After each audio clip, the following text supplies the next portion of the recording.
Te damos la bienvenida al podcast Desde la Mesa. Este podcast es producido por la Mesa de Diálogo Martin Luther King Jr., única organización ecuménica en Puerto Rico dedicada a promover el legado del reverendo Martin Luther King Jr. Ahora te invitamos a formar parte del siguiente diálogo. Buenas, le damos la bienvenida a este nuevo episodio del podcast Desde la Mesa. Este es parte de uno de los proyectos de la Mesa de Diálogo Martin Luther King Jr., única organización ecuménica en Puerto Rico encargada de seguir llevando el legado del reverendo doctor Martin Luther King. Y en esta ocasión nos acompaña la senadora Ana Irma Rivera Lacén, candidata a la comisaría residente por el Movimiento Victoria Ciudadana.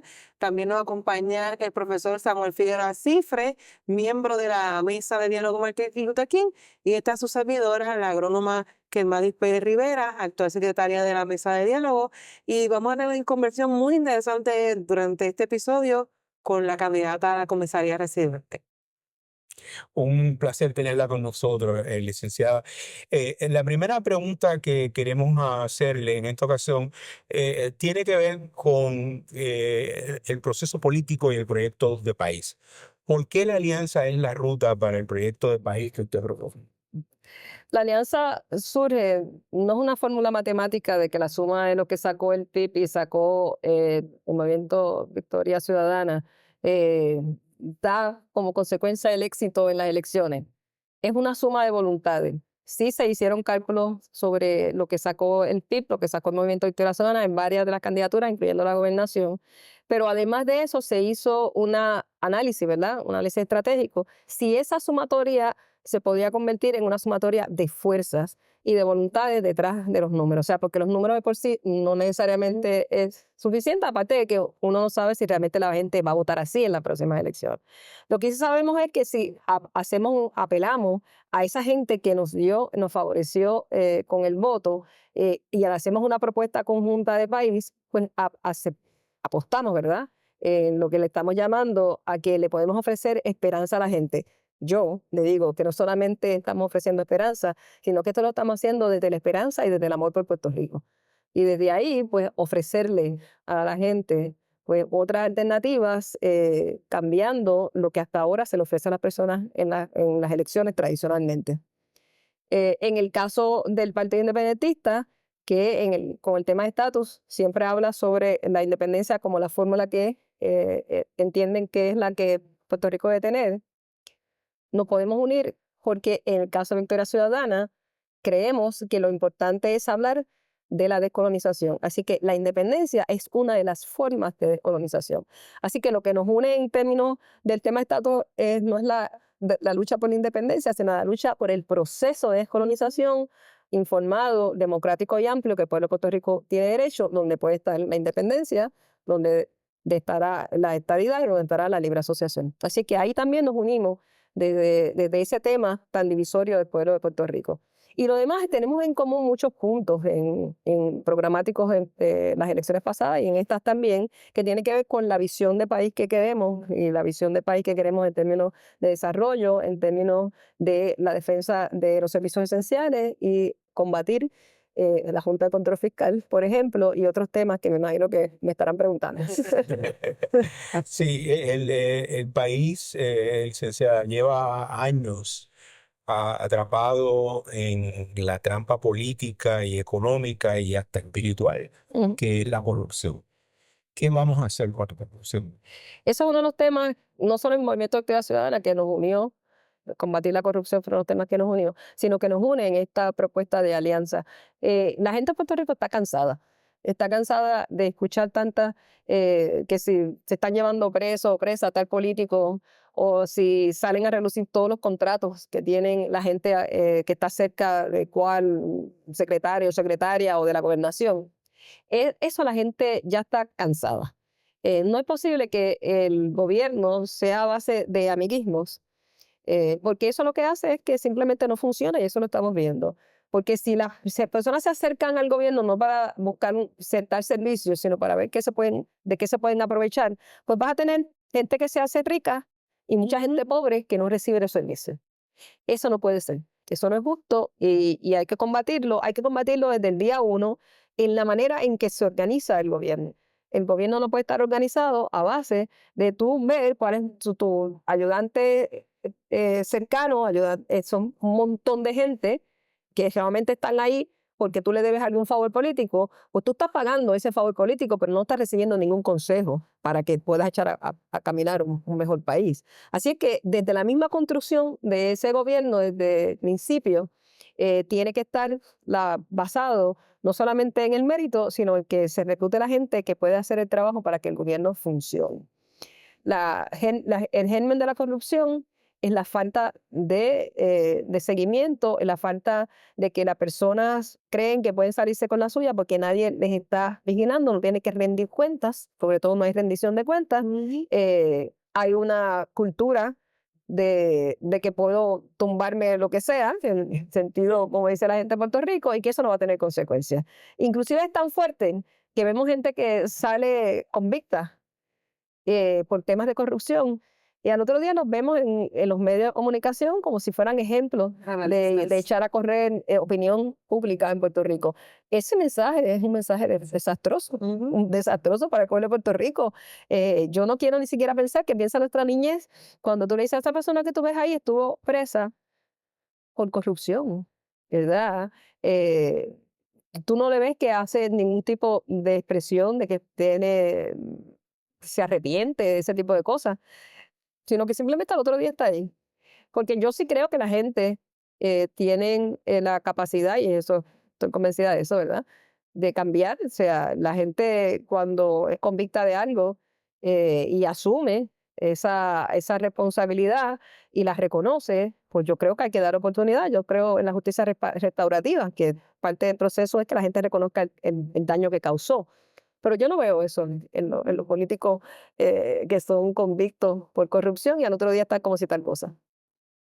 Y dentro de ese aspecto de corrupción, muchos de los casos que se han visto en Puerto Rico tienen que ver con fondos federales. Con fondos federales. Entonces, en ese asunto de que aquí se vive creyendo en esa dependencia de los fondos federales como un modo de vida, como una bendición, y a veces, voy a hablar desde el aspecto más bien religioso, o sea, más bien es más un asunto, yo diría que hasta de idolatría a recibir esos fondos federales, pero entonces, desde la comisaría residente, que le tocaría entonces buscar esos fondos federales en algunos casos o buscar cómo llegarían a Puerto Rico, ¿cuál sería entonces esa propuesta de desarrollo económico que usted tendría y cómo esa propuesta llevaría a mejorar la calidad de vida en la nación de Puerto Rico, la superación de la pobreza y de esa desigualdad que usted describió hace un momento?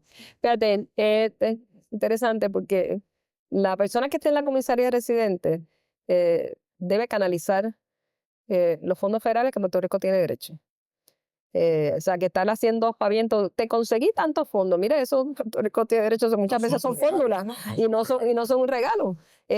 Lo que hay que hacer no solamente es asegurarse que se den, sino asegurarse que se usen para lo que se supone que se usen.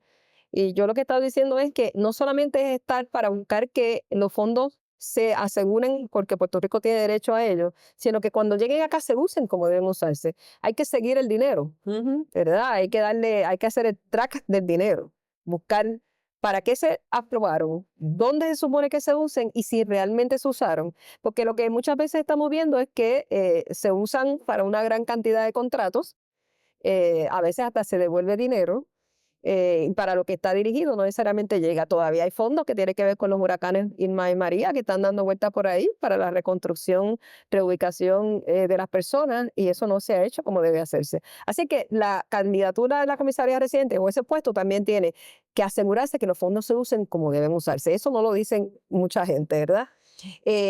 Así que además de eso, los fondos federales no pueden ser la base del desarrollo económico sostenible.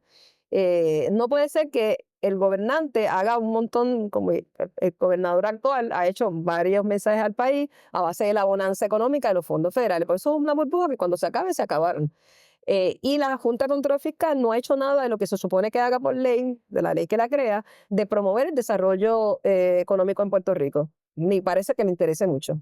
Así que estar en tema de los fondos tiene que verse desde ahí, pero sí se pueden usar para darle una base de mejor calidad de vida a mucha gente y desde ahí promover desarrollo económico sostenible, reconociendo que hay multiplicidad de factores que la gente necesita tener mejores condiciones de vida para echar hacia adelante.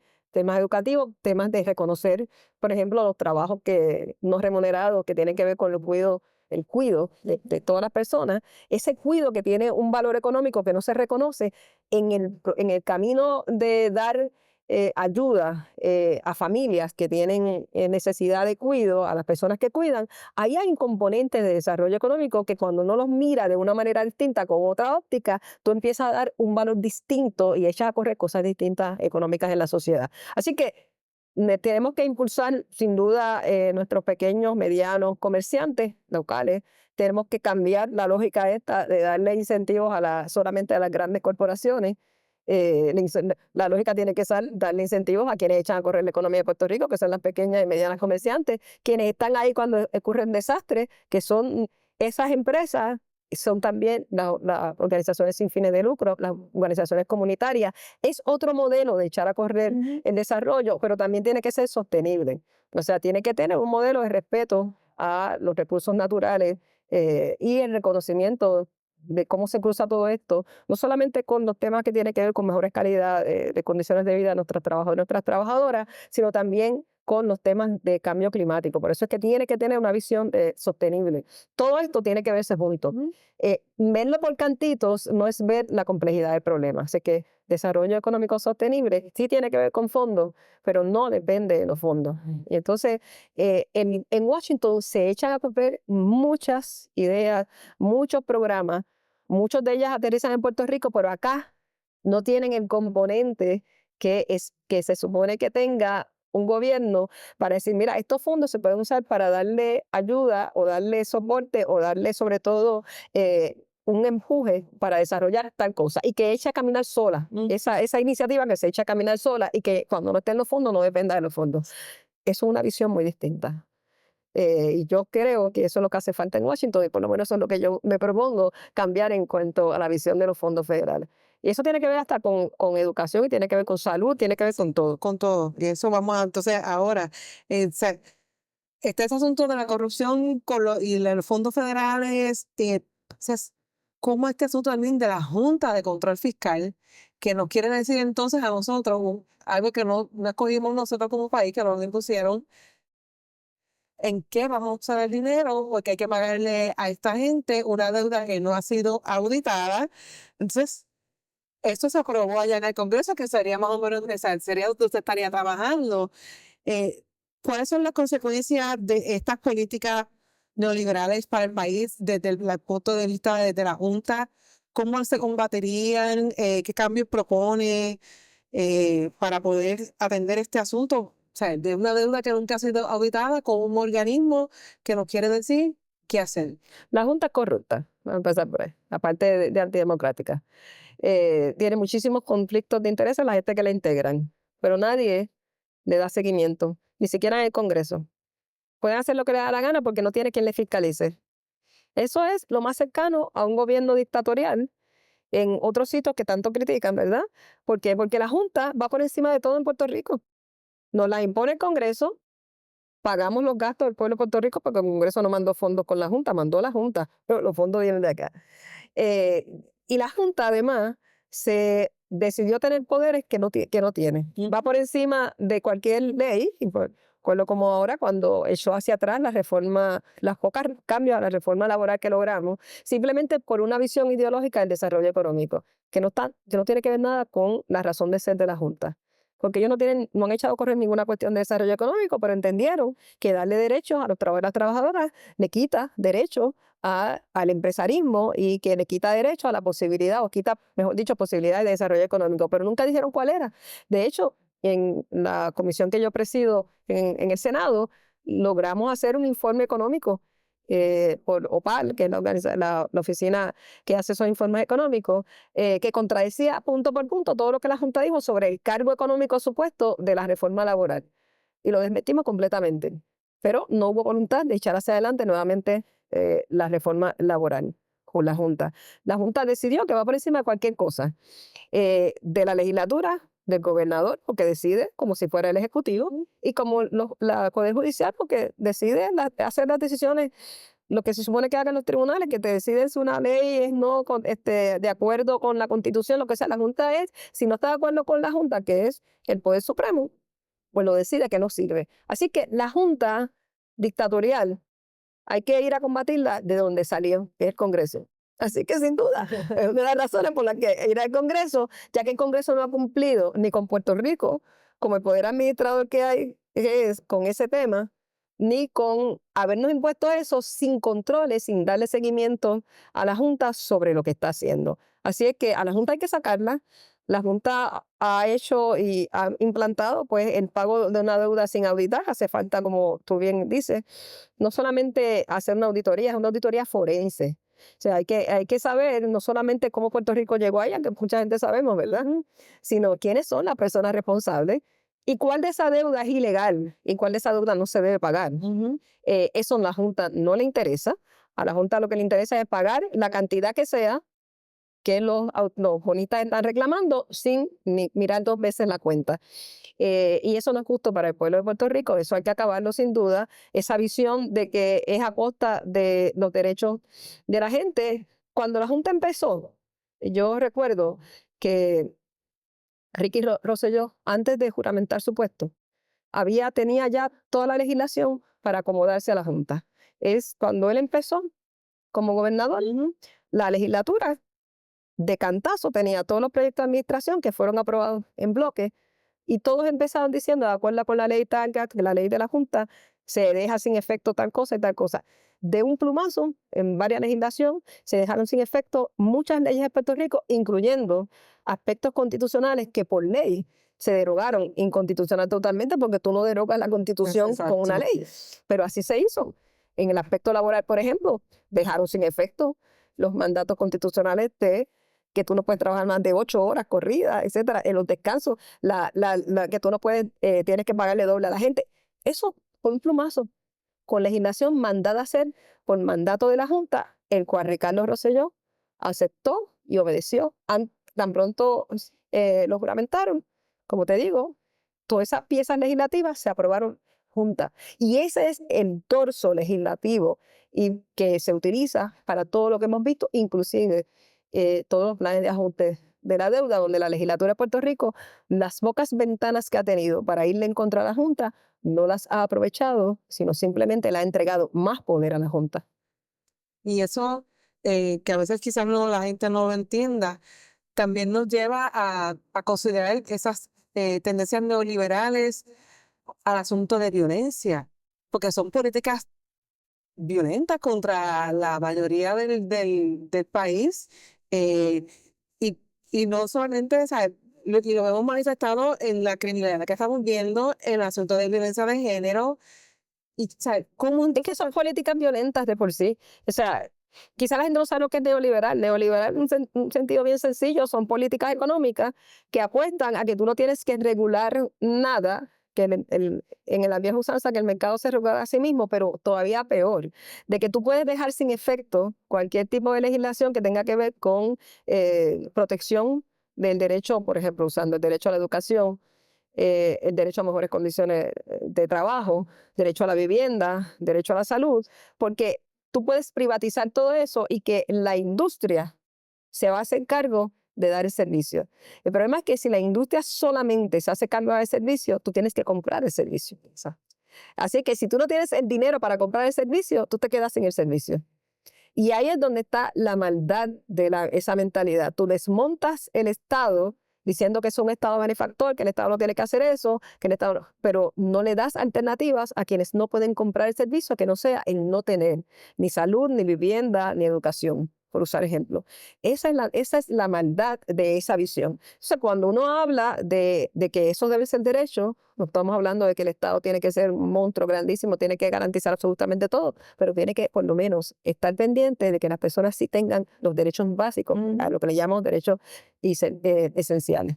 Sí, y que son esos servicios esenciales que poco a poco se han ido privatizando. Que se han ido privatizando porque esa es la mentalidad. Entonces, Cuando tú privatizas un servicio, ya no es un servicio, es un negocio. Es un negocio. Entonces alguien tiene que tener una ganancia. Eso es lo que pasa con la salud y el asunto de que los planes de salud se han quedado con todo y ya tú no tienes derecho a la salud porque es un negocio. Eh, Obviamente tenemos que volver a otro tipo de mentalidad, ¿no? Por ejemplo, nosotros y nosotras creemos en un sistema de salud universal con pagador único. El sistema de salud universal mantiene los planes médicos. Lo que pasa es que lo que mueve no es la ganancia, no es no es el negocio, sino el servicio de la salud. Y se le paga a los planes, se le paga a los médicos, a las médicas, pero lo que es prioritario es el servicio. Ahora eso está invertido. Ahora lo que es prioritario es el negocio.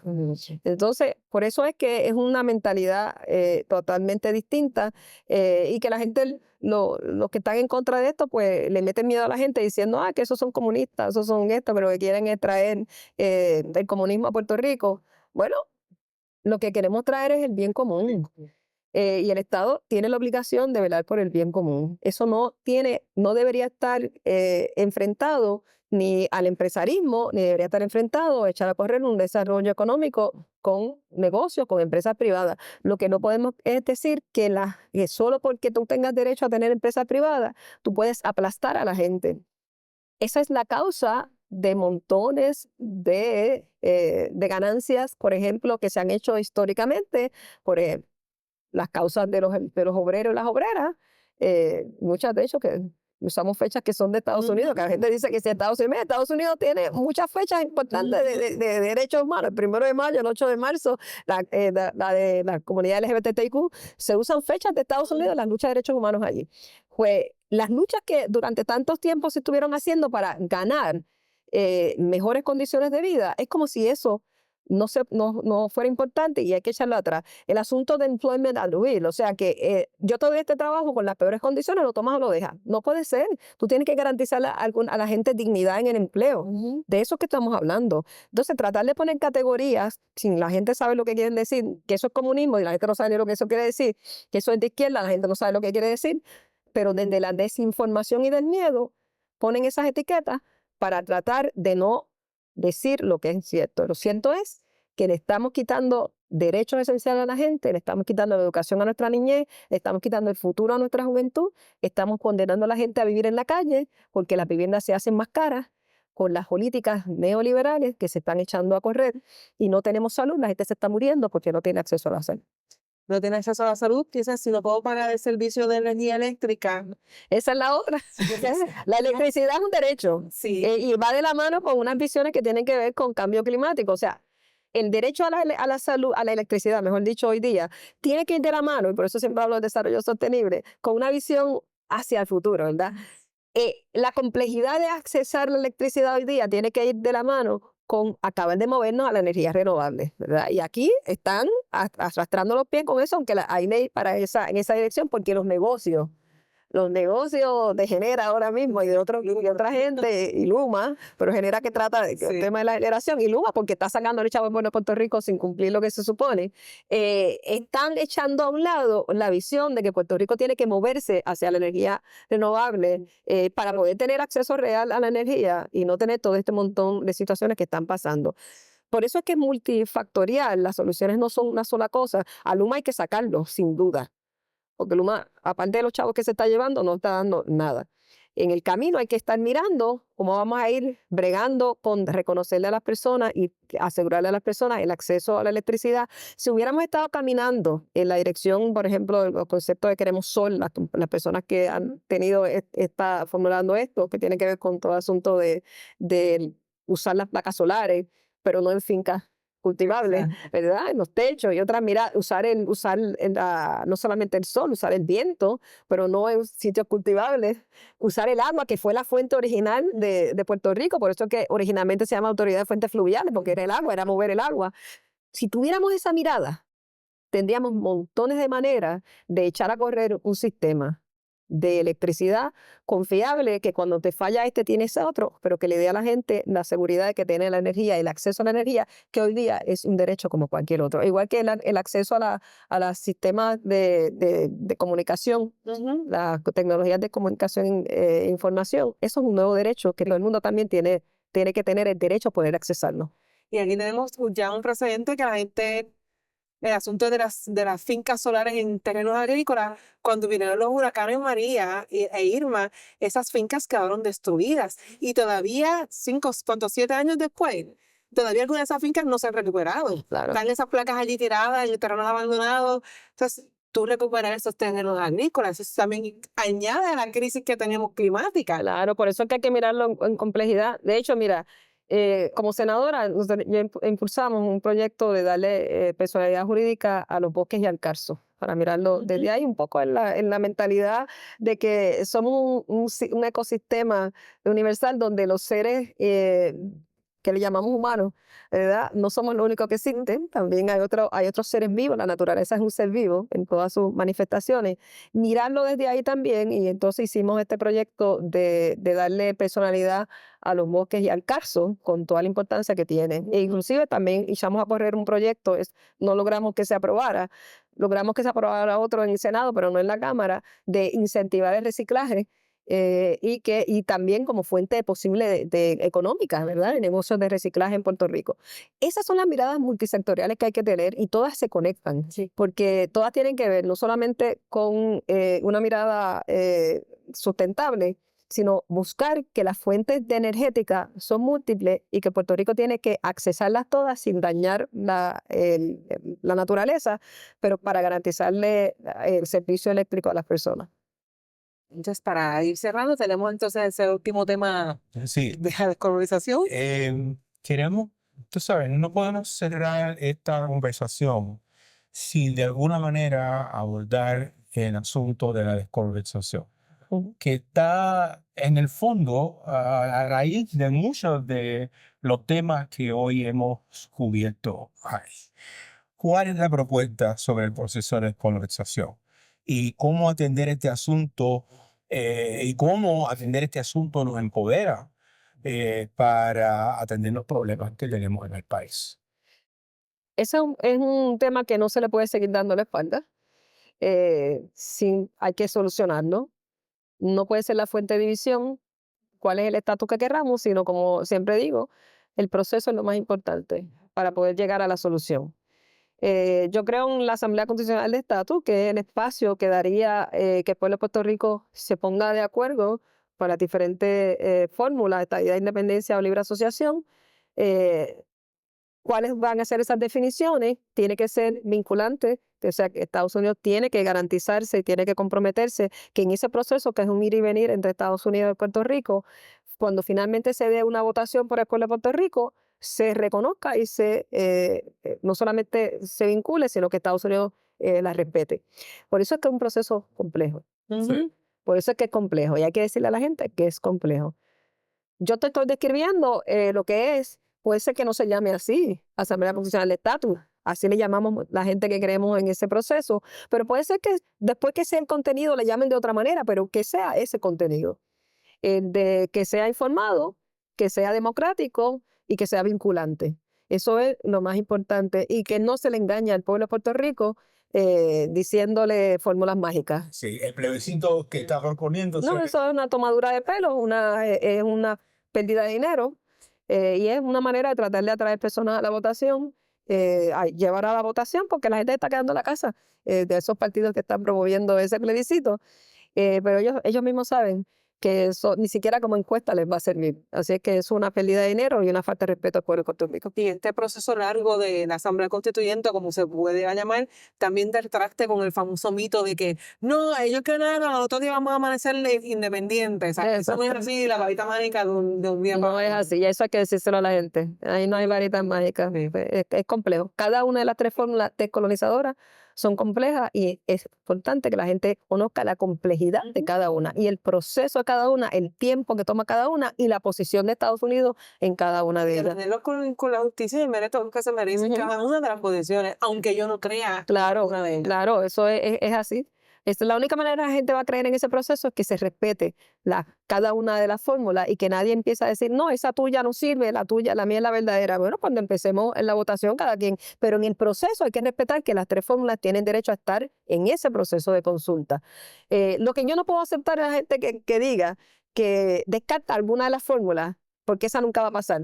Entonces tú me vas a decir a mí que el pueblo de Puerto Rico va a llegar a la solución porque se descartan las otras, porque nunca va a pasar, y no por convencimiento, que es lo que yo quiero, ¿no? La única manera que realmente se resuelve el problema es que la fórmula que gane sea la fórmula que la gente esté convencida de que tiene todas las contestaciones contestadas, que sabe exactamente el proceso, el tiempo que toma, y a que además Estados Unidos se haya comprometido con respetar esa solución, la que sea que gane. Entonces sí que estamos hablando de una solución verdadera, permanente, democrática y respetuosa para el pueblo de Puerto Rico. Gracias, senadora, por habernos acompañado en este ratito, en esta podcast, en esta conversación que hemos tenido. Esperamos que también mucha gente la pueda escuchar, compartir. La comentan también, por favor, en las redes, compartan y comenten este episodio y lo esperamos entonces en la próxima. Gracias por escuchar nuestro podcast Desde la Mesa. Esperamos que haya sido de bendición a tu vida. Por eso, te invitamos a que lo compartas con otras personas y así te unas a las voces de un cristianismo ecuménico alternativo, de carácter profético, y a ser parte del impulso a las transformaciones sociales necesarias para crear una sociedad más justa y equitativa. Les esperamos en el próximo episodio.